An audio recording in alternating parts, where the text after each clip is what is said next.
Plus de 250 000 morts et près de 14 ans de guerre civile, tel est le triste bilan qu'a eu ce pays d'Afrique de l'Ouest.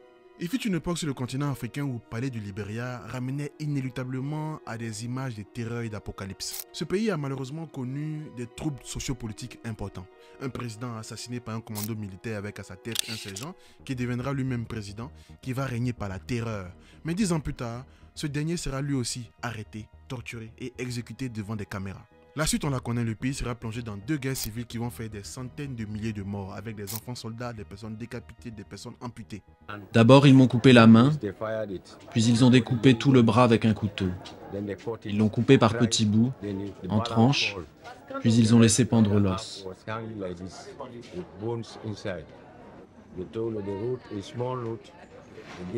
Ensuite, ils ont écrit un petit mot en disant qu'ils étaient prêts à affronter les écomogues n'importe quand. Ils ont pris le mot, l'ont mis dans ma poche arrière et m'ont dit de partir. Puis ils sont partis dans la brousse, en emmenant avec eux ma femme et mes 2 fils. Aux commandes de ces atrocités, il y avait des seigneurs de guerre, dont le plus célèbre, un certain Charles Taylor, qui a d'ailleurs été jugé en 2012 pour une peine de 50 ans de prison. Charles Taylor était la face visible de l'iceberg. Avec ou contre lui, il y avait des assassins qui étaient tout aussi dangereux, voire plus dangereux que lui. Dans un pays avec des ressources naturelles et des enjeux géopolitiques aussi importants, il est bien évidemment clair que les protagonistes de cet apocalypse organisé n'étaient pas forcément que des Libériens. Les États-Unis, la France, le Nigeria, la Libye, la Côte d'Ivoire, le Burkina, le Ghana ou encore la Sierra Leone, tous ces pays, par l'entremise de leurs présidents, ont concouru directement ou indirectement à pérenniser ce cauchemar qu'a vécu le peuple libérien. Et si on essayait dans cette vidéo de nous intéresser à l'histoire du Libéria depuis la date de sa création en tant que nation jusqu'au soir des années 90. En d'autres termes, dans cette vidéo, on parlera de l'histoire du Libéria jusqu'à l'accession de M. Charles Taylor au pouvoir. Pourquoi je ne parle pas du règne de Charles Taylor jusqu'à sa chute dans cette vidéo? Parce que je veux en parler dans la prochaine vidéo qui parlera de l'histoire de la Sierra Leone, un pays voisin dont l'histoire est étroitement liée à celle du Libéria. Et vous verrez que pédagogiquement, il sera beaucoup plus facile pour vous de comprendre le règne et la chute de Charles Taylor et de faire les corrélations entre ces 2 pays. L'histoire du Libéria, c'est maintenant.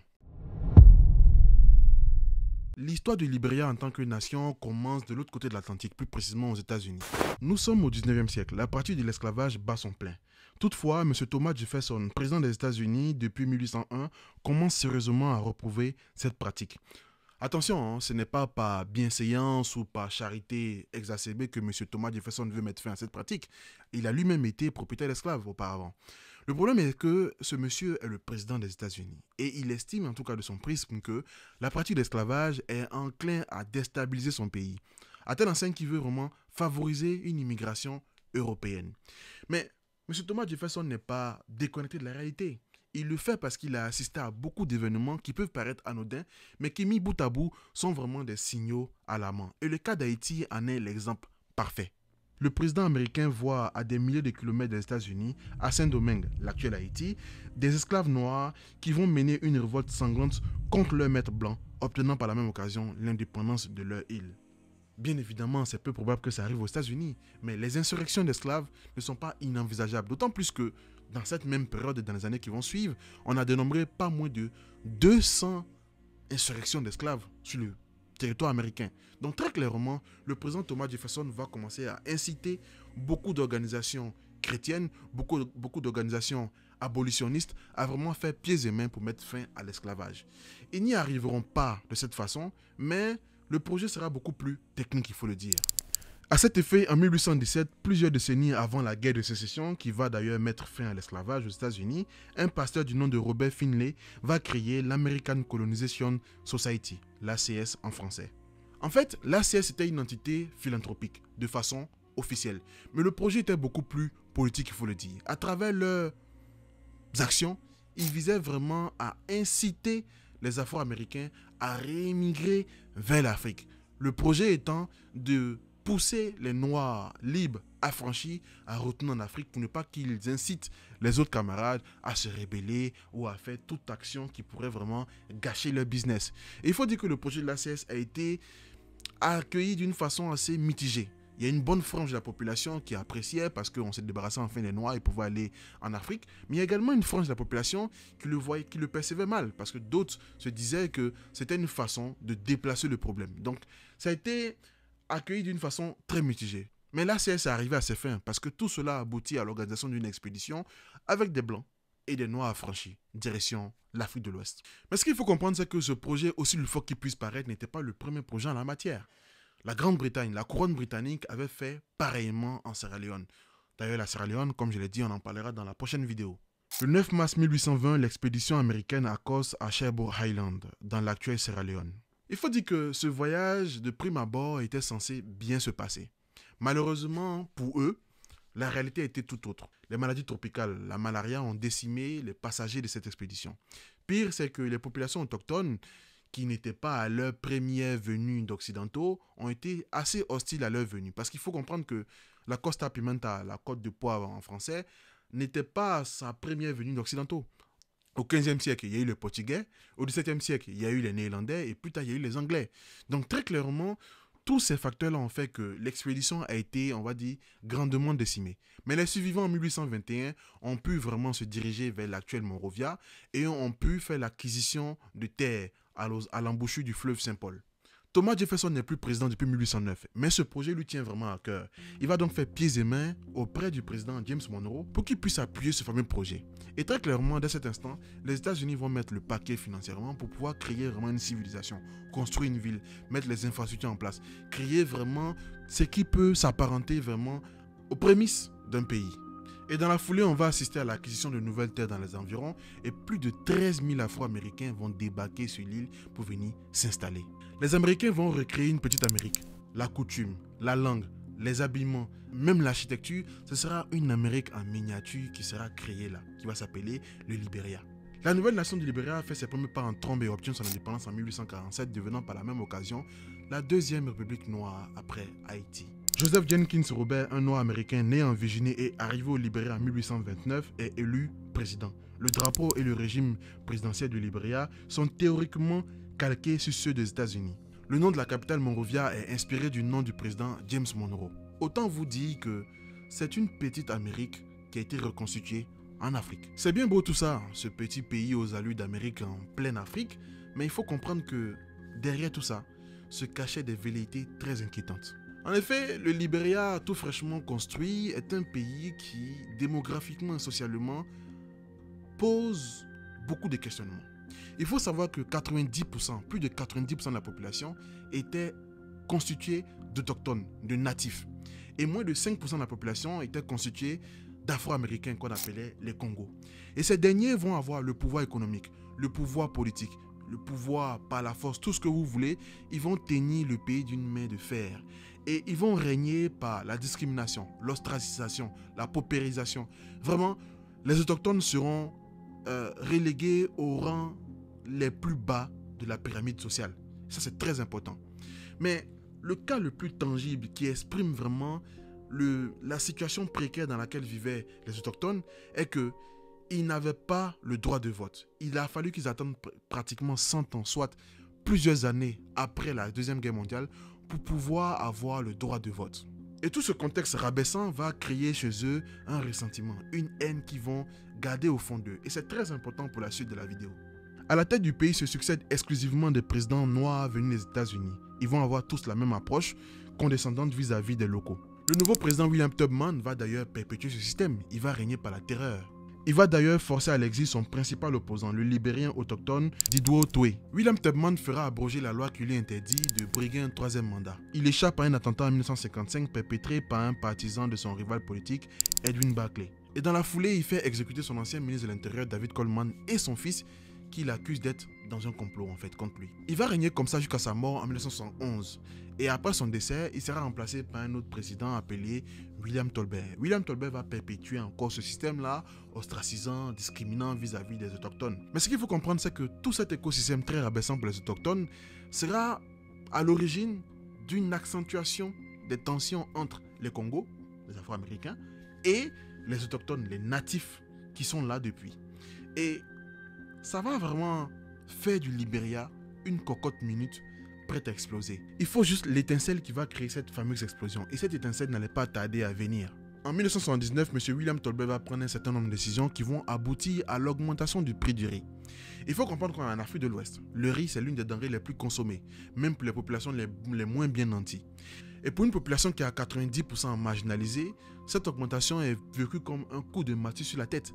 Ça va créer de nombreuses émeutes à travers le pays, qu'on va appeler les émeutes du riz. Et ces émeutes-là seront réprimées dans la violence. Il y aura des morts, il y aura des blessés. Pendant pratiquement un an, tout le pays sera touché. Il y aura des émeutes à travers tout le pays. C'est dans ce contexte donc que le 12 avril 1980, un commando de soldats libériens débarque chez le président et l'assassinent. En effet, dans la nuit du 12 avril 1980, un commando constitué d'une quinzaine de soldats fait éruption à l'Executive Mansion, le lieu de résidence du président William Tolbert. Ce dernier sera assassiné par le commando, éventré puis défenestré selon certaines sources. À la suite de ce coup d'État, le Libéria et le monde entier découvrent un nouveau visage, le sergent Samuel Doe, qui était à la tête de ce commando. Âgé de seulement 29 ans, il devient le nouveau président du Libéria. Et il justifie ce coup d'État par le fait que ce n'est ni plus ni moins que la réponse ou la vengeance d'un peuple libérien natif autochtone qui a pendant longtemps vécu toutes sortes de brimades de la part des Congos. Alors, je ne justifie pas l'acte, mais ce qu'il faut comprendre, c'est que quand pendant plus d'un siècle, un peuple a vécu tout ça, qu'il a accumulé des haines, des frustrations, des ressentiments violents, le jour où il extériorise, ça peut se manifester de la façon la plus sombre. Et là, c'était des militaires qui soi-disant réclamaient le paiement de leur salaire, mais qui sont allés jusqu'à assassiner un président et lui faire subir toutes sortes d'atrocités. Voilà un peu où nous en sommes. Mais trêve de bavardage, Samuel Doe est désormais le nouveau président du Libéria. Son coup d'État met fin à plus de 100 ans de règne, d'hégémonie des Afro-Américains sur le pays qu'est le Libéria. 100 ans pendant lesquels un parti politique appelé le True Whig Party a régné par la terreur, a régné en discriminant les populations autochtones. C'était la fin d'un règne, c'était la fin d'une période de marginalisation exacerbée sur les populations autochtones libériennes. Donc, naturellement, ce coup d'État a été bien accueilli. Mais je me pose deux questions. Comment se fait-il que pendant tout ce temps, moins de 5% de la population a réussi à tenir d'une main de fer plus de 90% de la population? Et je me pose une seconde question. Est-ce que c'est vraiment cette fameuse émeute d'Iri qui a été à l'origine de la chute de M. William Tolbert? Pour répondre à ces deux questions, il faut clairement reprendre l'histoire dès le début, à l'indépendance. Il faut comprendre une chose, c'est que une fois que le Libéria est devenu indépendant, le Libéria est devenu un point d'attache économique et géopolitique pour les États-Unis dans la sous-région. Très important. En 1926, la compagnie Firestone a établi la plus grande plantation de caoutchouc au monde au Libéria. Plantation de caoutchouc sur les plantations d'EVA, il faut le dire. Ça, c'est le point de vue économique. Mais il est important quand même de rappeler que dans les décennies qui ont suivi, les Américains ont installé des installations très stratégiques. Ils ont quand même installé une station Omega dans les eaux aériennes. Ils ont également installé Voice of America, une station de radio américaine pour vraiment proliférer toutes les idéologies au Libéria. Ils ont également installé le point névralgique de la CIA dans la sous-région ouest africaine au Libéria. Et ils ont surtout eu l'autorisation d'utiliser l'aéroport Robert Field de Monrovia comme un point d'atterrissage et de décollage de leurs avions dans la sous-région. Pour toutes les opérations dans la sous-région, j'ai envie de dire. En fait, il faut appréhender la chose d'un point de vue très stratégique. Pour toutes les grandes nations qui se veulent être grandes et puissantes et importantes dans la géopolitique internationale, contrôler les mers, contrôler les services de renseignement et contrôler les informations, c'est primordial. Et le Libéria à lui seul répondait à toutes ces problématiques. Donc très clairement, le Libéria était un point stratégique pour la CIA, pour les États-Unis. Et il est important de préciser que le président William Tubman, qui est mort en 1971, a toujours eu de bonnes relations avec les États-Unis, a collaboré étroitement avec la CIA. Mais l'arrivée de M. William Tolbert va changer la donne. William Tolbert, une fois arrivé au pouvoir, va vouloir promouvoir une politique d'autosuffisance alimentaire, une politique d'ouverture vers des cieux autres que les Américains. Il va prendre contact avec l'Union soviétique, il va prendre contact avec la Chine, il va créer des sociétés public. Il va essayer de renégocier les contrats avec les sociétés américaines, dont la fameuse société Firestone, qui est très importante dans l'histoire du Libéria. Il va poser de nombreux actes qui vont, un tant soit peu, déstabiliser les Américains. Et toutes les actions de M. William Tolbert ont été très moyennement appréciées par les États-Unis. Et dès cet instant, la CIA avait envisagé d'agir. Alors, ce que la CIA va faire, c'est qu'elle va soutenir âprement un groupe de société civile, si vous voulez, un parti politique appelé l'Alliance progressiste du Libéria, APL. Et ce parti politique avait à sa tête un certain Bacchus Matthews. Ce qu'ils vont faire, c'est qu'ils vont donner les pleins pouvoirs à Bacchus Matthews de déstabiliser le pays, de jouer vraiment sur tout ce qui pourrait être les velléités du Libéria. Je m'explique. En fait, comme M. William Tolbert était obnubilé par son programme d'autosuffisance alimentaire, je rappelle quand même qu'il a quand même instauré également l'éducation gratuite. C'était un président qui a perpétué toute cette discrimination, tout ce que vous voulez, mais il avait fait ça au moins, il avait le mérite d'avoir fait ça. Ce qui se passe, c'est que M. William Tolbert est tellement obnubilé par son histoire d'autosuffisance alimentaire qu'il va imposer une taxe sur le riz importé afin d'inciter vraiment le Libéria à consommer local et à cultiver le riz. Ce qui se passe, c'est que naturellement, le prix du riz va augmenter. M. Bacchus Matthews, avec le soutien de la CIA, vont vraiment lancer un vaste projet de, si je peux dire, de calomnie ou tout ce que vous voulez. En tout cas, le projet sera le suivant. Ce sera de faire croire aux Libériens que le prix du riz a augmenté parce que le président veut favoriser les sociétés locales productrices de riz qui lui appartiendraient en réalité. Dès cet instant, on va instrumentaliser les Libériens qui vont sortir dans les rues pour manifester. La suite, on la connaît. À peine un an plus tard, il y aura un coup d'État. Est-ce que M. Samuel Doe a été soutenu par la CIA? Je ne peux pas vous répondre par oui ou non dans ce coup d'État.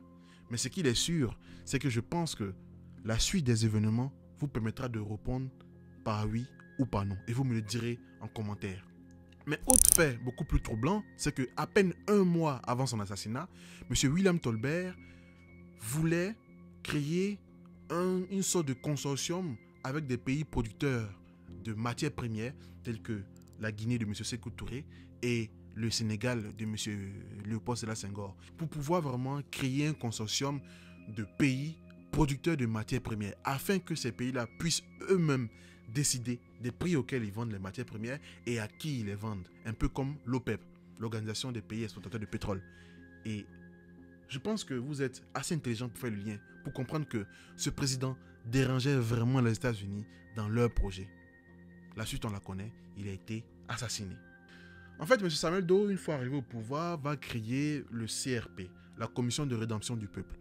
À travers la CRP, il va commencer déjà à lancer une vaste campagne de procès, au cours desquels seront jugés des proches de M. William Tolbert. Il y aura pratiquement 13 de ses ministres qui seront jugés et exécutés sur la place publique, sur une plage de Monrovia, fusillés. Voilà un peu les premiers pas de M. Samuel Doe à la tête du pays. Économiquement, qu'est-ce que ça donne? Le pays est aux abois. Mais en vrai, est-ce qu'on peut lui en vouloir? Il vient à peine d'arriver à la tête du pays. Attendons de voir ce qu'il vaut. Mais il y a un fait qui est beaucoup plus troublant. C'est que je vous ai parlé de M. Bacchus Matthews, celui-là même qui a été à l'origine de cette fameuse histoire de Meudiri, qui a pu faire proliférer toutes sortes d'idées. Bacchus Matthews a été choisi comme ministre dans le gouvernement de M. Samuel Doe. Est-ce une coïncidence? À vous de juger. Mais n'en déplaise à certains, Samuel Doe était loin d'être un idiot. Ce monsieur, dans ses propos en tout cas, donnait l'impression d'avoir un programme politique cohérent. Il voulait vraiment faire une refonte du système politique. Il voulait vraiment que le Nigeria reparte de plus belle. À l'entendre, en tout cas, c'est ce qu'il dégageait. Mais dans la pratique, c'était tout le contraire. Parce que Samuel Doe, une fois au pouvoir, va commencer à arrêter, à faire exécuter les personnes qui seront opposées à lui. La presse sera muselée. Il va faire vraiment régner la terreur. En fait, dans son agissement, c'est comme il avait l'assurance qu'il serait soutenu par une force suprême. Et cela m'emmène à un point, les États-Unis. Comme je l'ai dit dans la vidéo que j'ai réalisée sur Samuel Doe précédemment, un peu plus tôt sur ma chaîne YouTube, je vous avais dit que l'histoire du Libéria est étroitement liée à l'évolution de la scène politique américaine. Je tiens par la même occasion également à préciser que j'ai réalisé une vidéo sur Samuel Doe que vous retrouvez quelque part ici. C'était, on va dire, au début de la chaîne. C'est une vidéo dont je ne suis pas très fier parce qu'il y a eu beaucoup de bafouillages, il y a eu beaucoup de Nigeria à la place du Libéria, il y a eu beaucoup de petites imperfections. Donc c'est l'occasion pour moi vraiment de rectifier le tir à travers cette vidéo. Quoi qu'il en soit, en 1981 arrive à la tête du pouvoir américain un homme, un certain Ronald Reagan. Ronald Reagan, c'est un conservateur, c'est un homme qui est impliqué dans de nombreuses politiques de déstabilisation du pays comme Haïti, Nicaragua, Iran. Il est accessoirement l'ennemi juré de M. Kadhafi. Et donc, cet homme va être l'allié indéfectible de M. Samuel Doe. Et ça, Samuel Doe va le lui rendre vraiment de façon très correcte. Il faut rappeler que durant son mandat, Samuel Doe va réduire le personnel de l'ambassade de l'Union soviétique au Libéria. Samuel Doe va quand même fermer l'ambassade de la Libye au Libéria. Donc ce sont les actions qu'il fait pour montrer patte blanche aux États-Unis. Un pays qu'il apprécie beaucoup, il a suivi une formation. Donc il apprécie les Américains et les Américains semblent le lui rendre de façon correcte, il faut le dire. Il sera reçu à la Maison Blanche par M. Ronald Reagan qui va lui donner tous les honneurs, qui sera très élogieux vis-à-vis de sa personne. Donc, il y a une relation vraiment étroite entre les États-Unis et le Libéria. Et les États-Unis lui rendent encore mieux. Ils vont lui octroyer une aide financière de pratiquement 500 millions de dollars. Je rappelle quand même qu'on est passé d'une aide de 25 millions de dollars en 1979 à une aide de 500 millions de dollars. Dès cet instant où le monsieur savait qu'il était soutenu par les États-Unis et par la CIA, il s'adonnait à toutes sortes d'agissements qui pourraient être vraiment très critiquables. On arrive donc aux années 1985 et là, la classe politique libérienne commence vraiment à gronder parce qu'il est arrivé au pouvoir. Il était prévu qu'il organise des élections en 1983, chose qui n'a pas été faite. Donc en 1985, avec vraiment, on ne va pas dire la pression, les États-Unis qui lui disent organise les élections. Il gagne ces élections d'une manière très douteuse, mais il les gagne. Et gare à ceux qui oseraient le critiquer, ils finissent en prison. Ellen Johnson Sirleaf finira en prison et sera condamnée à pratiquement 10 ans de prison. Elle ne fera pas toute sa peine, mais elle sera condamnée à faire de la prison. Parce que Ellen Johnson Sirleaf, ce n'est pas n'importe qui. Son père a fait partie des présidents du pays. Elle a été dans les gouvernements des présidents afro-américains. Donc c'est quand même quelqu'un qui est assez adoubé par les États-Unis. Donc elle sera libérée. Mais tout ça pour vous montrer un peu une diapositive du régime Samuel Doe. Mais économiquement, après plusieurs années passées à la tête du pays, le Libéria est aux abois. Les Libériens vivent dans une promiscuité qui ne dit pas son nom, dans une misère qui ne dit pas son nom. Pendant ce temps, Samuel Doe détourne toute l'aide qui a été affrétée pour aider le pays. Et ça, au vu et au su des États-Unis. Le plus important pour les Américains était d'avoir un président qui les laisserait faire ce qu'ils ont à faire à l'aéroport de Monrovia, faire ce qu'ils ont à faire dans les eaux libériennes, faire ce qu'ils ont à faire avec la CIA au sein du pays pour pouvoir vraiment diriger, surveiller tout ce qui se passe. En fait, ce qu'il faut comprendre, c'est qu'en plus d'être un président qui est un assassin, Samuel Doe était un président incompétent. Parce qu'économiquement, il a reçu des millions de dollars pour pouvoir vraiment améliorer le quotidien des Libériens. Mais cet argent a servi à lui construire des palaces, des manoirs, acheter des avions. Tout cet argent a été détourné au vu et au su des Américains, je le précise. En plus de cela, Samuel Doe s'était lié d'amitié avec M. Ibrahim Babangida, président du Nigeria. Donc, il a le soutien du Nigeria et il a le soutien des États-Unis. Mais je vous ai dit que ces élections avaient été entachées de fortes suspicions de fraude. À peine ces élections étaient terminées, quand en novembre 1985, un de ses anciens fidèles, M. Thomas Kiwompa, tente un coup d'État. Il va même réussir quelques actions d'éclat, mais le coup d'État sera déjoué. Il sera arrêté, mutilé, torturé, assassiné. Son corps sera exposé sur la place publique, histoire d'envoyer un message à tous ceux qui seraient tentés de faire un coup d'État. Pire, c'est que M. Thomas Kiwompa était issu du nord du pays, là où sont les Djo et les Mano. Dès cet instant, Samuel Doe va lancer des expéditions punitives contre ces populations qui seront massacrées. Il y aura beaucoup de cas de massacres, d'exactions en tout genre. Ça, c'est un fait. C'est très très important de comprendre parce que ce sera l'un des points de départ de ce qui va être toutes les tensions ethniques qui vont régner au sein du pays. Je rappelle quand même qu'on est dans un pays où, pendant longtemps, les Congos ont opprimé, ont discriminé les populations locales. Une fois que ces Congos n'étaient plus au pouvoir, les Libériens, en tout cas par l'entremise de Samuel Doe, ont réussi à se diviser entre eux. Mais Samuel Doe pouvait faire ce qu'il voulait. Il avait la protection de la grande et puissante Amérique avec sa CIA. D'autant plus qu'en 1986, quand les États-Unis ont dû fomenter des opérations militaires pour venir en aide à M. Jonas Savimbi avec l'UNITA en Angola, les avions ont décollé depuis Kinshasa, de Mobutu, mais ils ont également décollé depuis Monrovia. Très très important à comprendre. Donc Samuel Doe était vraiment un outil important dans toute la géopolitique américaine sur le continent africain. Donc il était inconcevable qu'on le fasse chuter. Il avait leur protection et il était adoubé par ces derniers. Donc quand je vous dis tout ça, vous vous dites naturellement que Samuel Doe a la protection des États-Unis, donc il va régner au pouvoir jusqu'à ce qu'il soit fatigué et qu'il parte. Sauf que l'histoire va très vite tourner au vinaigre. En fait, dès 1987, les Américains vont se rendre compte que le Libéria n'est plus très solvable. Ils lui ont prêté beaucoup d'argent, mais il n'est pas solvable. Dès cet instant, les États-Unis vont décider de diligenter un consortium d'experts financiers pour venir accompagner le Libéria et venir auditer également les comptes du pays, comment c'est géré, comment ça se passe. Et ça, le gouvernement libérien et les proches de Samuel Doe vont le percevoir d'une façon très rabaissante, vont voir à travers ce projet un paternalisme exacerbé. La vérité, c'est que ils étaient opposés à tout cela parce qu'ils savaient qu'ils détournaient l'argent du pays. Et très clairement, Samuel Doe va très vite mettre fin à ce projet et il va contraindre cette fameuse équipe d'experts à rentrer aux États-Unis. Et ça sera le début des tensions entre les États-Unis et Samuel Doe, qui était pourtant parti pour vivre une longue histoire d'amour pérenne que seule la mort séparerait. Enfin, j'avoue que c'est la mort qui va séparer tout ça. Mais il est bien vrai qu'il y avait des petites tensions qui commençaient à naître entre les États-Unis et Samuel Doe. Mais c'est surtout le fait qu'il y aura un nouvel élément majeur qui va arriver.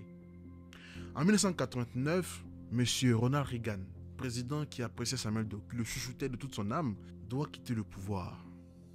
Qui le remplace? M. George Bush père. Et ce dernier arrive et sur la table, il y a un dossier chaud bouillant, le dossier du Libéria.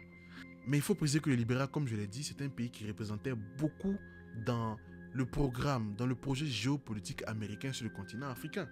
Donc il faut vraiment veiller à ce que tout se passe comme il se doit. Si instabilité il y a, ou si problème il y a, c'est toute la trame géopolitique des États-Unis qui est mise à mal. Donc dès cet instant, le dossier libérien est pris très au sérieux. Mais à peine George Bush arrivé au pouvoir, Samuel Doe commence à faire des siennes. Ils avaient de base l'accès illimité à l'aéroport de Monrovia, sauf que là, Samuel Doe commence déjà à jouer de son pouvoir pour rationner un peu leur arrivée ou leur permission sur l'aéroport de Monrovia. Il commence également à fermer un peu les vannes pour l'accès du port aux troupes américaines. Bref, Samuel Doe commence vraiment à faire des caprices. Et ça, les Américains le vivent assez mal. Si vous n'êtes pas nouveau sur la chaîne YouTube, vous savez très bien que ce n'est pas bon de s'opposer aux États-Unis, en tout cas quand on est africain. Surtout pour des questions géopolitiques. Et comme par hasard, mais vraiment comme par pur hasard, vraiment c'est du hasard, le 24 décembre 1989, un groupe d'insurgés lourdement armés va lancer une offensive depuis sa base du Nemba au nord du Libéria vers les installations de M. Samuel Doe. Mais vraiment comme par hasard. Et ce groupe-là s'appelle le Front National de Libération Patriotique du Libéria, le FNPL, avec à sa tête un certain Charles Taylor. Avant d'aller plus loin, il serait vraiment important qu'on sache un peu qui est ce Charles Taylor. Pourquoi il vient dans cette histoire? Qui est-il? En fait, Charles Taylor est un métis. Son père était afro-américain et sa mère était une autochtone Ndio. Il a également grandi dans des conditions financières assez aisées. Il a eu la chance d'aller continuer ses études aux États-Unis, où il a été diplômé dans une université du Massachusetts. Contrairement à Samuel Doe, lui, il est instruit. Très important. Et pendant ses études, il s'est vraiment intéressé à la politique. Il a commencé à décrier un peu le pouvoir de William Tolbert. Par la suite, il a été embauché par ce dernier. Et quand Samuel Doe arrive au pouvoir, Charles Taylor continue à officier. Il est même chargé des achats d'équipements du pouvoir libérien. À cet effet, il va détourner à plusieurs reprises de l'argent, des voitures, des maisons, tout ce que vous pouvez imaginer. Sauf qu'arrivé à un certain moment, il est accusé d'avoir détourné près de 900 000 $. Il est mis un peu au placard professionnellement, mais il réussit à s'échapper. et il va s'exiler aux États-Unis. Et là, on est en 1983-1984, à une époque où l'idylle amoureuse entre Samuel Doe et les États-Unis bat son plein. Samuel Doe va donc demander aux États-Unis de faire arrêter Charles Taylor. Il lance un mandat d'arrêt international. Ce qu'il est important de comprendre, c'est que, à cette époque, Samuel Doe et les États-Unis filent le parfait amour. À la tête du pays, il y a qui? Ronald Reagan. Donc, quand ils demandent aux Américains d'arrêter Charles Taylor, ils s'exécutent. Ils arrêtent Charles Taylor. Mais il est également important de comprendre une chose, c'est qu'en géopolitique, les Américains n'ont jamais un plan A. C'est la raison pour laquelle tous les présidents africains qui ont été des pions des États-Unis sur le continent africain, qui ont été des fers de lance de la CIA, ont très souvent mal fini. Et les Américains les ont très vite remplacés. Parce que les Américains ont toujours un plan A, un plan B, un plan C, voire un plan Z. Et là, en l'occurrence, ils allaient faire jouer tout le plan, on va dire. Le plan A, c'était vraiment Samuel Doe. Étant donné que c'était le plan A, il fallait satisfaire la plupart de ses caprices. Et là, son caprice, c'était de faire arrêter Charles Taylor. Sauf que les Américains avaient également un plan B. Une alternative à Samuel Doe. Et ils avaient vu en Charles Taylor cette fameuse alternative. Ce qu'ils vont faire, c'est que ce dernier sera emprisonné dans une prison de Massachusetts. Et comme par hasard, dans une prison de haute sécurité, une prison où il n'y a jamais eu d'évasion, mais vraiment comme par hasard, Charles Taylor réussit à s'évader en novembre 1985 avec une facilité déconcertante. Autre fait troublant, c'est qu'un des gardiens de la prison aurait affirmé que la voiture dans laquelle Charles Taylor est parti est une voiture du gouvernement. Est-ce que Charles Taylor a été libéré par l'entremise de la CIA? Je vous laisse vous-même répondre. Mais vous verrez dans la suite de la vidéo si c'est vrai ou pas. Quoi qu'il en soit, après sa libération, Charles Taylor débarque en Afrique. Il va élire domicile au Burkina, au Ghana, mais surtout en Côte d'Ivoire et en Libye. Naturellement, on doit vous demander pourquoi la Côte d'Ivoire et la Libye ont soutenu Charles Taylor. Commençons par la Libye. Il faut comprendre une chose, c'est que, comme je l'ai dit un peu plus tôt, la Libye a pendant longtemps eu beaucoup de frictions avec Samuel Doe. Parce qu'à une époque, l'ambassade de la Libye a même été temporairement fermée sur le territoire libérien. Et il y a eu beaucoup d'événements comme ça. Donc Kadhafi, qui était déjà en froid avec Ronald Reagan, l'a très mal vécu. Et ça a été quelque chose qu'il a gardé au travers de la gorge. Donc quand l'occasion lui a été donnée d'aider quelqu'un qui pourrait s'attaquer à Samuel Doe, bien évidemment qu'il a dit oui. Dans le cas de Houphouët-Boigny, c'est beaucoup plus fin, on va dire. Il faut comprendre que M. Houphouët-Boigny était l'un des ténors de la politique france-africaine dans la sous-région. Donc, toutes les entreprises, tous les actes, tous les projets des Français sur le continent nécessitaient quand même sa participation, on va dire. Ce qui se passe, c'est qu'il y a un contexte très particulier. Quelques années auparavant, il y a eu la guerre du Biafra.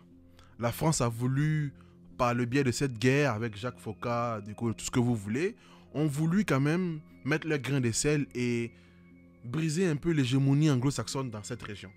Ça a été un échec. Leur implication et le dénouement de la guerre n'ont pas été en leur faveur, on va dire. Et donc là, c'était l'occasion de remettre les couverts. Mais se mouiller directement, ce n'était pas le projet. On passe donc par M. Houphouët-Boigny pour faire ce projet. Mais M. Houphouët-Boigny est impliqué dans ce projet pour une raison un peu plus personnelle. Sa filleule avait épousé un des fils de M. William Tolbert. Lui-même était proche de M. William Tolbert.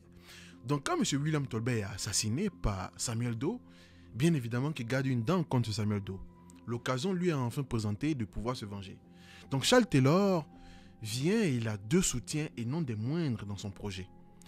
Mieux encore, c'est qu'il a également Blaise Compaoré qui a également joué le rôle de piston entre la Libye et la Côte d'Ivoire et qui a même un moment mis à disposition des camps d'entraînement pour M.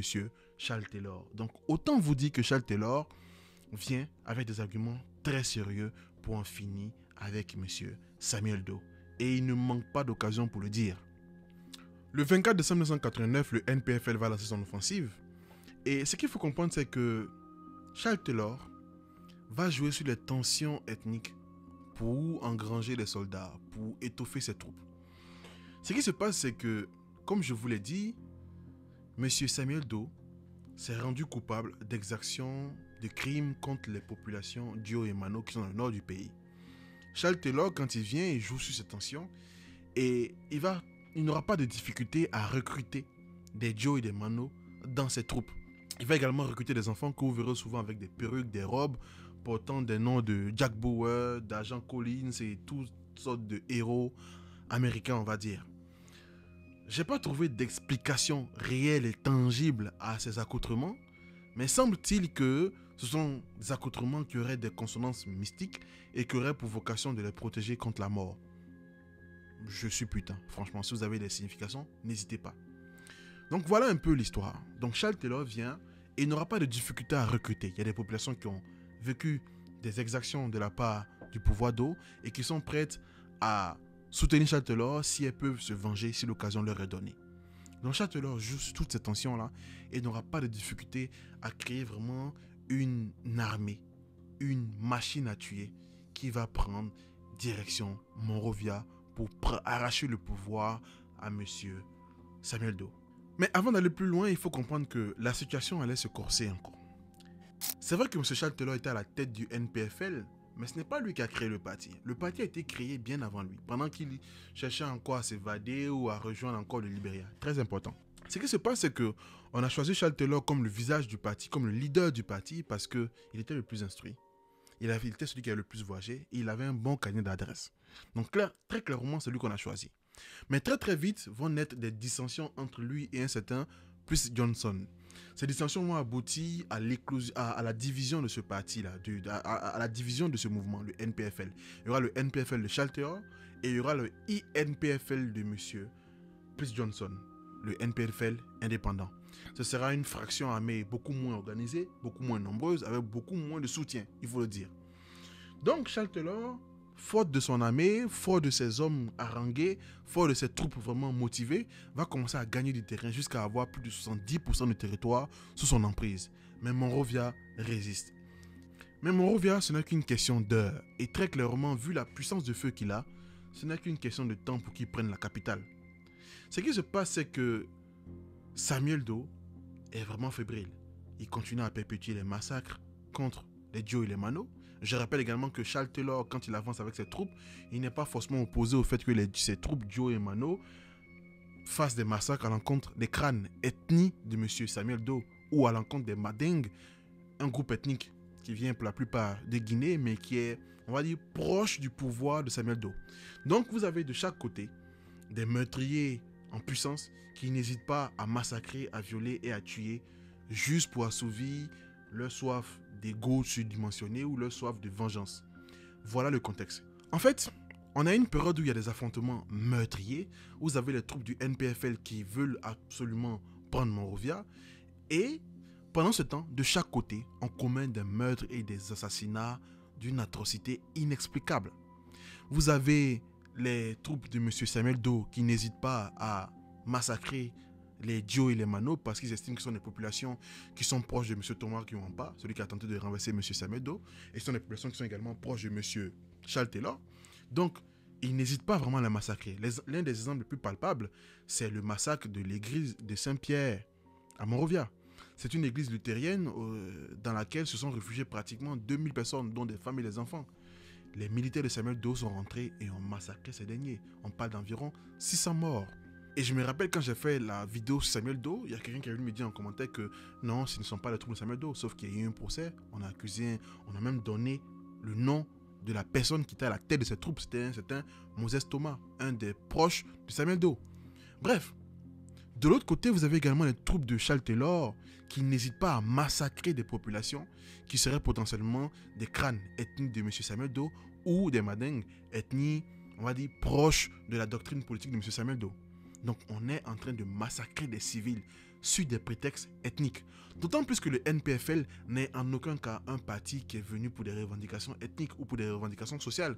C'est un parti qui est venu, qui est né de personnes assoiffées de pouvoir et de personnes qui sont juste obnubilées par les intérêts géopolitiques et économiques.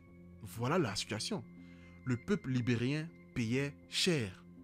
Mais, hormis tout ça, le NPFL continue à gagner du terrain. Et la prise de Monrovia n'était qu'une question de temps. Vu la puissance de feu qu'ils avaient, ce n'était qu'une question de temps.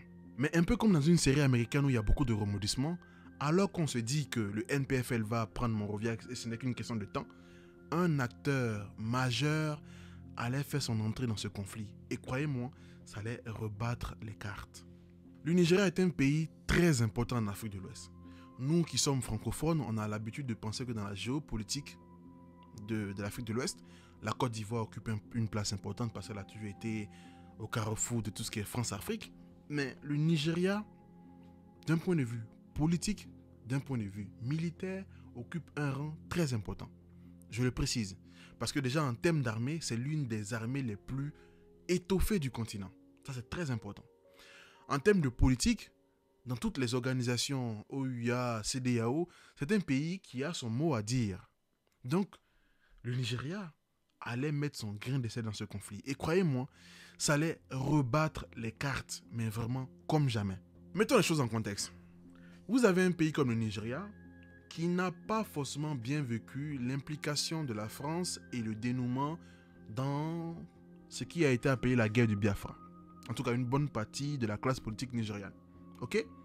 Et cette classe politique nigériane voit d'un très mauvais œil l'implication de la Côte d'Ivoire qui n'est tout autre que la matérialisation d'un certain projet très francophile dans la sous-région, on va dire. Ça, c'est le premier aspect. Le second aspect, c'est que je vous ai parlé de M. Ibrahim Babangida, qui s'avérait être très proche de M. Samuel Doe. Donc, tous ces facteurs conjugués font que le Nigeria est fermement opposé à ce que Charles Taylor vienne prendre le pouvoir, d'autant plus que Charles Taylor est soutenu par la Côte d'Ivoire et donc éventuellement soutenu par la France. Voilà un peu le contexte. Et donc, le Nigeria, dès cet instant, va faire le nécessaire pour pouvoir rebattre les cartes, comme je dis. Ce qui se passe, c'est que le Nigeria va commencer à mettre la pression à la CEDEAO afin qu'ils interviennent au sein du pays. Et là, vous pourrez me dire, mais Mr. S, tu vois le mal partout. C'est un pays qui veut intervenir au sein du Libéria pour vraiment décanter la situation et venir en aide aux civils. Why not? Mais attendons. Ce qui se passe, c'est que le Libéria va faire pression auprès de la CEDEAO pour qu'ils puissent intervenir pour freiner l'avancée de Taylor et freiner l'avancée d'un meurtrier. Why not? Jusque-là, tout va bien. En un temps record, je dis bien en un temps record, sera créé ce qui est appelé l'ICOMOG, que vous connaissez tous. Une entité qui vient en paix pour venir lutter contre la guerre, pour instaurer un cessez-le-feu. Bla bla bla bla bla bla. Pourquoi pas? L'ICOMOG arrive. Dans le contingent de l'ICOMOG, il y a des soldats sierra-léonais, il y a des soldats sénégalais, il y a des soldats gambiens, il y a des soldats ghanéens. Mais le fort, la majorité des soldats sont pour la plupart nigérians. Ils vont donc débarquer au Libéria. Et une fois débarqués au Libéria, il faut le dire, l'ICOMOG sera tout sauf impartial. C'est une entité qui est venue pour faire régner la paix, mais elle sera tout sauf impartiale. En fait, l'ICOMOG viendra pour combattre Charles Taylor, ni plus ni moins. Mais jusque-là, j'ai envie de dire, pas forcément très critiquable. Si on part sur la base que Samuel Doe est le président reconnu démocratiquement et que Charles Taylor est le rebelle, j'ai envie de dire, why not? Donc, les Comores arrivent au Libéria, ils vont réussir à déjouer toutes les tentatives d'offensive de M. Charles Taylor sur Monrovia. Jusque-là, rien d'anormal. Mais si vous vous souvenez, je vous avais dit une chose, c'est que le NPFL avait été divisé en deux entités. Le NPFL, gros contingent, bien armé, bien structuré, de M. Charles Taylor. Et le INPFL, beaucoup moins nombreux, beaucoup moins bien armé. Militairement, ça ne pesait pas forcément grand chose. Retenez ça. Donc, quand les Comores arrivent, ils vont élire domicile au port de Monrovia. C'est là-bas que le base sera. Ils vont élire domicile là-bas. Ok? À chaque fois que le NPFL va tenter de monter sur Monrovia, les Comores va les repousser. Parce que les Comores, c'est quand même, à cette époque, c'est pas moins de 3000 hommes. Après, ça va augmenter jusqu'à 20 000 hommes. Mais à cette époque, c'est 3000 hommes. Ok? Ce qui se passe, c'est qu'en août 1990, on ne sait pour quelle raison, Samuel Doe, qui était reclus dans son manoir, l'executive mansion, décide de sortir et de se rendre à la base de Locomog avec son contingent de soldats. Ils se rendent à Locomog. Ils vont donc rencontrer le patron de Locomog, monsieur Arnold Quano, le général Arnold Quano, qui est un Ghanéen. Ok? Et comme par hasard, mais vraiment comme par hasard, un pur hasard, quelques instants plus tard, débarquent les hommes du INPFL de M. Prince Johnson. Monrovia, qui est si impénétrable, sera finalement pénétré par une troupe beaucoup moins bien armée, beaucoup moins structurée. Ils arrivent à la base de Locomog. À la suite, elle est indescriptible. Semble-t-il, il y aurait eu des affrontements entre eux et les troupes de M. Samuel Doe. Semble-t-il, les troupes de M. Samuel Doe ont majoritairement été massacrées. Semble-t-il, il n'y a pas eu d'affrontement entre les troupes de M. Prince Johnson et les troupes de Locomog. Et par la suite, M. Samuel Doe a été appréhendé. Il a été déshabillé. Il a été torturé.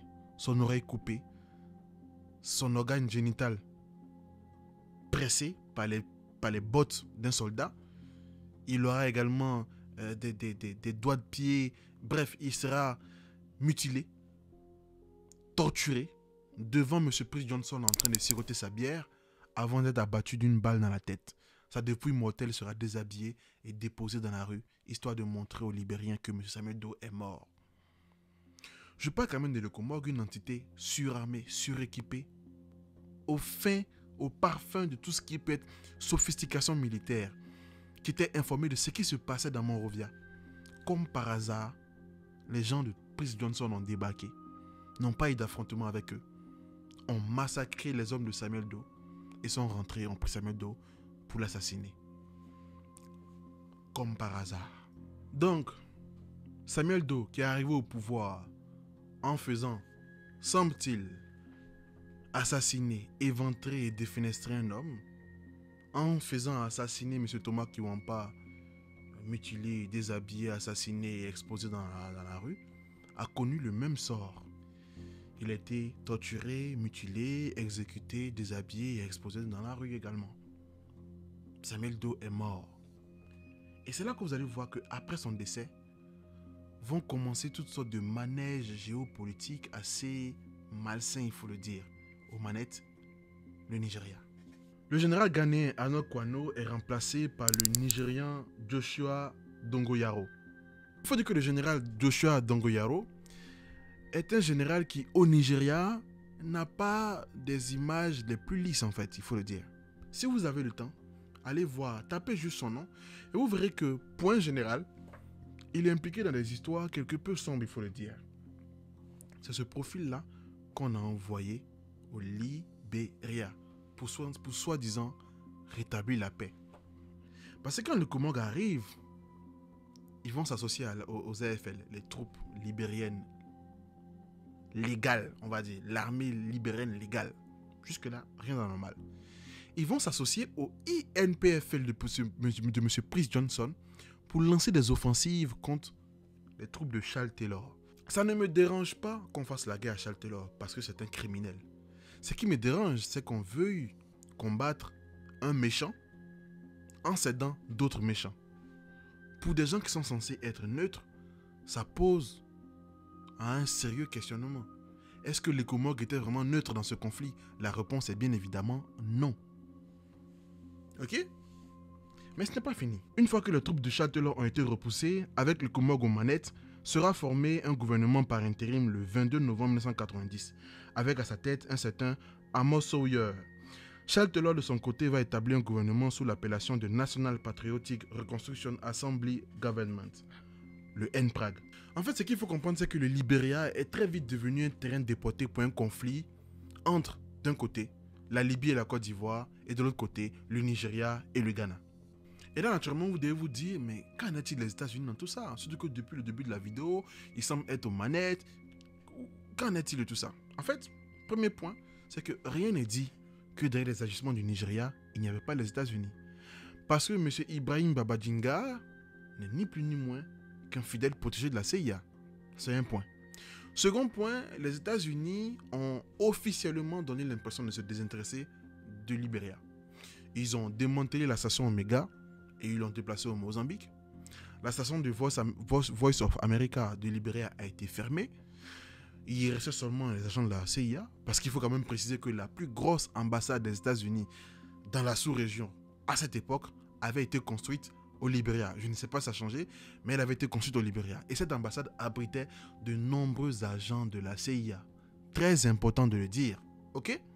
Mais le fait que les États-Unis veuillent donner l'impression de se désintéresser répondait à une problématique. Il faut rappeler quand même que quelques années auparavant, il y a eu l'opération Restore Hope en Somalie, qui s'est soldée par un échec assez cuisant. Et donc, dans l'opinion nationale, l'opinion internationale, les États-Unis leur donnaient l'impression que les histoires d'Afrique, là, ils s'en débarrassaient. Mais la réalité était tout autre. Et ça, vous le verrez dans la suite de l'histoire. Ce qu'il faut comprendre, c'est qu'on arrive à un moment où il y a une sorte d'équilibre de la terreur. Rien ne bouge. Vont donc commencer une succession d'accords, de rencontres, de pourparlers. On parle d'environ une douzaine de pourparlers qui vont tous se solder par des échecs. Le premier étant les accords de Bamako. Mais pendant que ces tentatives de paix échouaient, pendant que les pays continuaient à faire leur petite manigance géopolitique, des civils mouraient par milliers. Des femmes étaient violées. Des enfants étaient décapités. Des enfants étaient contraints à être soldats. Le conflit n'étant pas assez compliqué, une autre fraction militaire allait faire son entrée dans cette guerre. Le United Liberation Movement of Liberia for Democracy, en abrégé ULIMO, sera formé par des ex-soldats majoritairement crânes à la bord de Samuel Doe et exilés. L'ULIMO est dirigé par deux anciens fidèles de Samuel Doe, en l'occurrence Roosevelt Johnson et Aladji Kroma. Mais ce qu'il faut comprendre, c'est que l'ULIMO est une fraction qui vient combattre Charles Taylor et tous ses alliés, en l'occurrence le FRU, le Front de Libération Uni, une fraction armée qui sévit en Sierra Leone voisine. En effet, en mars 1991 débute en Sierra Leone une guerre civile qui est déclenchée par le Front Révolutionnaire Uni, avec à sa tête un certain Fodé Sonko. Avant d'aller plus loin, je ne vais pas trop approfondir parce qu'on fera la vidéo de la Sierra Leone plus tard, mais il faut que je vous parle un peu de Fodé Sonko. Monsieur Fodé Sonko est un sacré personnage, adepte de mysticisme en tout genre, ce qui n'est pas grave, hein? C'est une pratique comme tout autre. C'est un homme qui est vraiment impliqué dans des massacres indescriptibles. Il est quand même à la base du concept de manche courte, manche longue. Manche courte, on vous coupe la main au niveau du coude ou du poignet, et manche longue, on vous coupe la main au niveau de l'épaule. On a massacré, mutilé des civils comme ça. Je bifurque un peu, mais c'est pour vous montrer un peu le spécimen qu'on avait en face. Et cet homme-là était soutenu par Charles Taylor, lui-même ayant combattu avec Charles Taylor au Libéria. Voilà le contexte. Donc on avait déjà le NPFL de Charles Taylor, on avait le INPFL de Chris Johnson, on avait les AFL, les forces libériennes normales, on a les Comores, désormais on a l'ULIMO. Et l'ULIMO vient combattre Charles Taylor. Charles Taylor combat Chris Johnson et les Comores. C'est du n'importe quoi. Pendant ce temps, les populations civiles se font assassiner et massacrer. Dès cet instant, on se retrouve dans un Libéria qui ressemble vraiment à un champ de bataille, avec pas moins de 12 seigneurs de guerre qui, de chaque côté, commettent des exactions, des massacres en tout genre. Le pays était à feu et à sang. Mais vous savez quoi? Il allait se passer encore un événement encore plus trouble. C'est que les Comores, comme je vous l'ai dit, qui s'est associé avec le INPFL, qui s'est associé avec les AFL, va désormais s'associer avec l'ULIMO pour combattre Charles Taylor.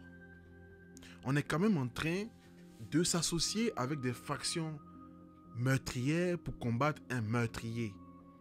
Tout ceci en garantissant une certaine neutralité. Est-ce possible? Je ne pense pas. Charles Taylor, en réponse à tout ça, va lancer l'opération Octopus dès 1992 pour reprendre, en tout cas pour prendre Monrovia. Cette opération va se solder une fois de plus par un échec. L'Ulimo, de son côté, va commencer à gagner du terrain, va devenir même l'une des fractions armées les plus puissantes. Il va commencer à gratter, à grappiller sur le territoire qui était sous l'emprise du NPFL de Charles Taylor. Je rappelle quand même que Charles Taylor avait pratiquement 90% du territoire sous son emprise. Mais l'Ulimo va réussir à grappiller du terrain. Et très clairement, l'Ulimo va vraiment repousser le NPFL de Charles Taylor dans ses derniers retranchements. Et de l'autre côté, vous avez également l'ECOMOG qui entraîne également de les repousser. Donc Charles Taylor, militairement, était vraiment à mal. Dans tout ce contexte géopolitique et sociopolitique vraiment catastrophique, vous avez l'ONU en 1993 qui va envoyer des troupes pour venir apaiser les tensions. Autant vous dire que l'intervention de l'ONU sera aussi importante que du sel dans du café.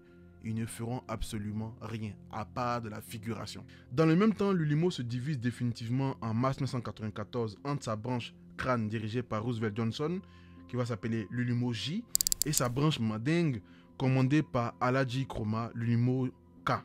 Il en sera de même pour le NPFL. Les membres du NPFL ayant rejoint le gouvernement de transition font défection en avril 1994 et créent le NPFL CRC.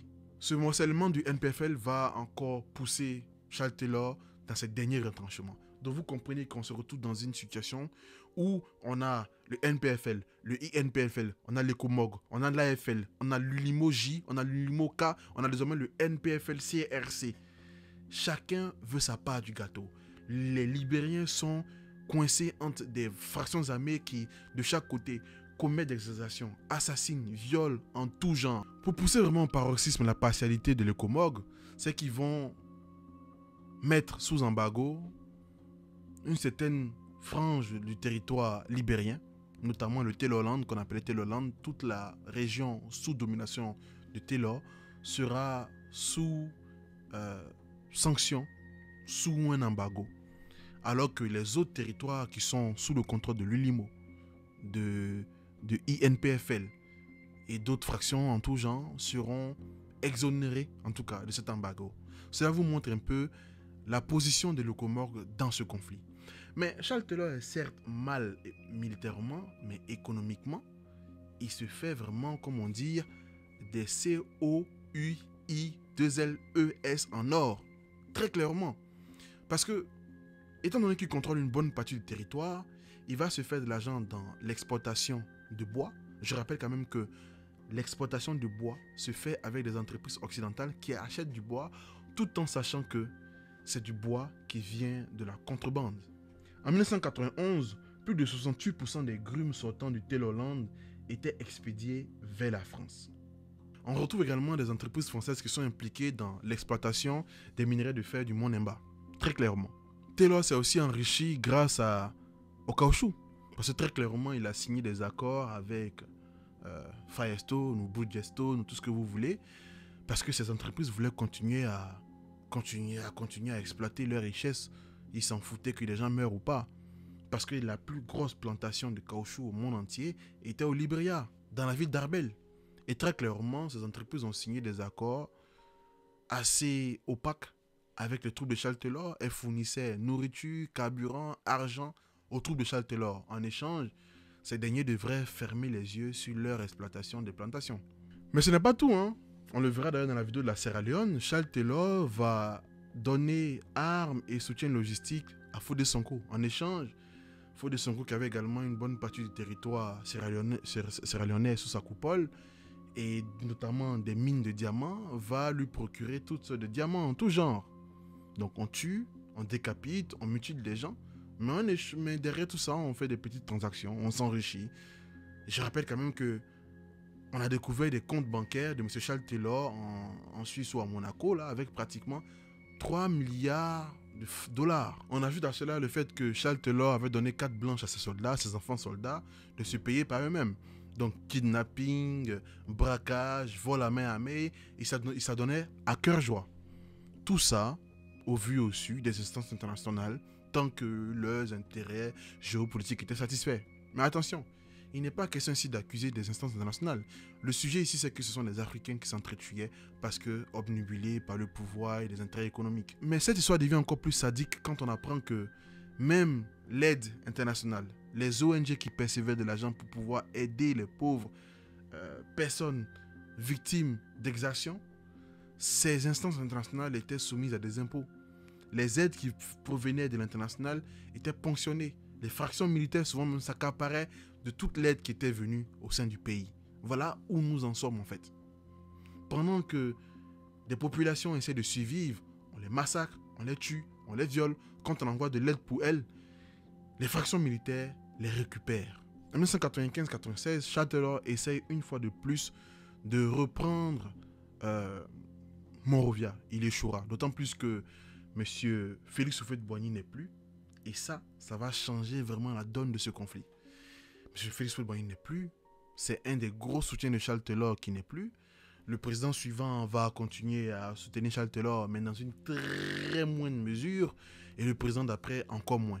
D'ailleurs, l'attitude de la Côte d'Ivoire dans le conflit libérien va lui revenir à la face. Parce qu'il faut savoir que dans la guerre qu'a connue la Côte d'Ivoire, il fut une époque où une bonne frange des rebelles, une bonne frange des personnes armées venait du Libéria. Mais Charles Taylor, avant d'être un soldat, avant d'être un homme qui est à la tête d'une armée, était un fin stratège. Il savait que Houphouët-Boigny n'était plus. Il savait que là, militairement, il ne pouvait même pas espérer prendre le dessus sur le Comog. Ce qu'il va faire, c'est qu'il va montrer patte blanche. Il va faire allégeance au Nigeria. Vous avez bien entendu. Il va montrer au Nigeria qu'il est avec eux. Et là, retournement de situation. Le Libéria qui était fermement opposé au fait que Charles Taylor arrive au pouvoir, fermement opposé à une arrivée quelconque du NPFL à Monrovia, va rebrousser chemin. Va commencer donc une certaine accointance, des petites négociations qui vont aboutir au fait que Charles Taylor demande l'organisation d'élections. L'homme qui voulait prendre le pouvoir par la force demande l'organisation des élections. Seront donc organisées des élections qu'il va gagner en 1997 et il deviendra président. Je ne vais pas trop approfondir tout ça parce que dans la vidéo de la Sierra Leone, on va faire une petite entorse, on ira au Libéria et vous verrez que ces deux histoires sont corrélées. Mais dans cette histoire, retenez que la Côte d'Ivoire, le Nigeria, le Ghana, la Sierra Leone, la Libye, la France, les États-Unis et même dans une moindre mesure l'Israël ont concouru à perpétuer un massacre, un cauchemar que les populations libériennes ont vécu. J'espère que vous avez aimé cette vidéo. N'hésitez vraiment pas à vous abonner. Abonnez-vous massivement. Je reçois plein de commentaires qui me demandent où est-ce qu'on peut souscrire à la chaîne, où est-ce qu'on peut souscrire à la chaîne. Je mets le lien toujours dans la description parce que je reprends mais c'est un peu long. Donc je sais que c'est un peu compliqué pour vous de retrouver souvent. J'ai mis les liens dans la description. N'hésitez pas à aller voir là-bas, vous pourrez souscrire. Et je tiens également à dire merci à un souscripteur qui s'appelle Spring A1 parce que il a pris l'option premium et quand tu prends l'option premium, tu as droit à une petite dédicace. Donc merci Spring A1 pour ton soutien et pour ta force. D'ici là, portez-vous bien, abonnez-vous, prenez soin de vous. Si vous voulez, on s'organise un petit live sur Instagram bientôt. N'hésitez pas à être là. Bisous, bisous.